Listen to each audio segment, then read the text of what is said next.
गोंडा में राज्यपाल आरिफ मोहम्मद खान अपने एक दिवसीय दौरे पर पहुंचे, जहां राज्यपाल एक निजी विद्यालय के वार्षिकोत्सव में शामिल हुए। विद्यालय में पहुंचे केरल के महामहिम ने राष्ट्रगान और दीप प्रज्वलन के बाद वार्षिकोत्सव का शुभारंभ किया। वहीं उनका स्वागत स्थानीय प्रतिनिधियों और भारतीय जनता पार्टी के पदाधिकारियों ने किया।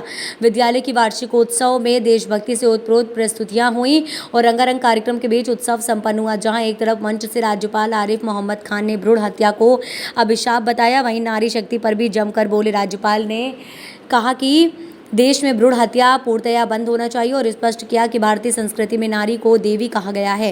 पीएम मोदी की तारीफ करते हुए राज्यपाल ने कहा कि मोदी भी बेटी बचाओ बेटी पढ़ाओ का अभियान चला रहे हैं। राज्यपाल ने कहा कि भारत हमेशा ज्ञान प्रधान देश रहा है और अंधकार से निकलने का नाम ही ज्ञान है। जहाँ विद्या होती है वहीं लक्ष्मी भी आती है और विद्वानों को पूरी दुनिया में सम्मान मिलता है। भारत की पहचान सरस्वती के उपासक के तौर पर रही। वहीं भारत का जब भी पतन हुआ तो ज्ञान न बांटने की वजह से हुआ। राज्यपाल ने स्वामी विवेकानंद के चरित्र को लोगों को बताया। फर्क मामूली फर्क नहीं, बड़ा भारी फर्क है। बेहतरीन इससे लगा तो मैं तो घूमा नहीं हूँ ज़्यादा, मैं तो आता हूँ कार्यक्रम करके चला जाता हूँ। लेकिन मुझे इतनी खुशी हुई कि केरला में जो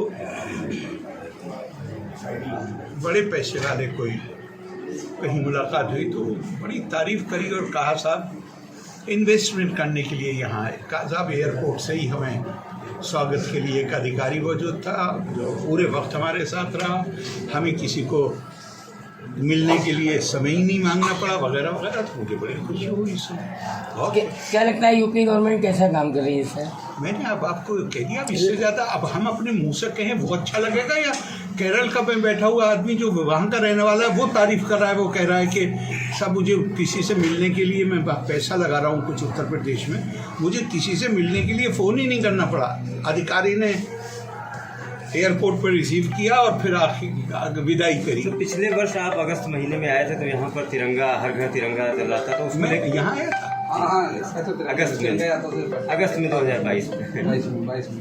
तो आपने कहा था कि हर घर तिरंगा, मैंने तिरंगा लहराते हुए देखा। इन्वेस्टर समिट उसके बाद हुआ, तो इन्वेस्टर समिट को उत्तर प्रदेश में इतने बड़े पैमाने पर किस तरह से देखते हैं? मैं नहीं देखता किसी भी तरह, मैं तो इस तरह देखता हूँ वो हाथ कंगन को आरसी क्या और पढ़े लिखे को फारसी क्या। अगर केरला का आदमी जो इन्वेस्ट करना चाहता है वो केरला में बैठ के तारीफ कर रहा है उत्तर प्रदेश सरकार, मैं उसको सर्टिफिकेट। अभी गवर्नर साहब आपने कहा कि केरला में 100% लड़कियां आगे जाती पढ़ाई शिक्षा में, क्या यूपी में? कहा मैंने कहा कि केरला में 100% साक्षरता है और लड़कियां जो हैं वो लड़कों से आगे हैं। ये तो क्या यहाँ अभी आपको क्या लगता है यहाँ कुछ कमियां हैं पहले से? आपको क्या लगता है? मैं आपसे पूछता हूँ, मैं तो हर जगह नहीं रहता हूँ, आप तो नीचे देखते हैं, आपको क्या लगता है? अभी यहाँ तो कमी लग रही है। तो लेकिन अच्छी बात यह है कि उस कमी, वो कमी आपने जो ये कहा ना कमी लग रही है,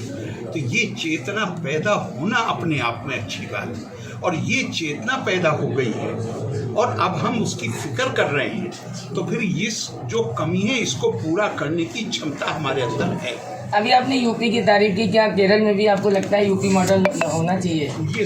ये सब बातें बोल हैं कि जो आप नॉर्मली करते हैं छापने के लिए, वो सारी बातें। तो क्या लगता है गवर्नर साहब एक सवाल ये है कि क्या जिस तरीके से भारत में जिस तरीके से वो मॉडल है संविधान का मॉडल, दूसरा कोई मॉडल नहीं। सर, जो लड़कियों को किसी भी कार्य में सबसे पीछे समझते हैं उन लोगों को क्या संदेश देना चाहेंगे?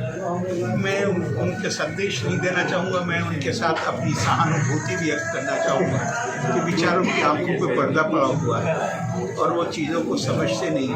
कोई चिड़िया भी एक पर से नहीं उड़ सकती।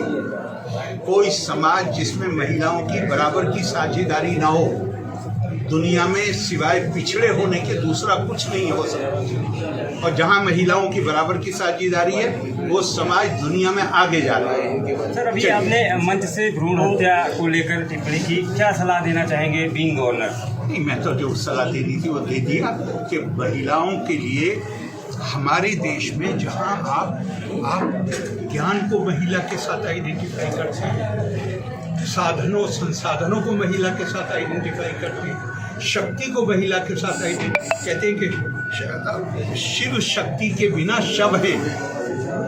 और वहाँ पे आप बच्ची की हत्या करें इससे ज़्यादा कोई अफसोसनाक और दुर्भाग्यपूर्ण बात हो सकती है? तो मॉब लिंचिंग जैसी हत्याओं पर क्या कहेंगे? वो भी एक हत्या है ना, जो कहीं भी हो जाया करती है। भी मैंने अभी आपसे कहा, आप असल में उस गौर से सुनते नहीं हैं। और वो ये है कि इस देश में लॉ है, कानून की हुकूमत है, संविधान की हुकूमत है। खबर सिर्फ सच की।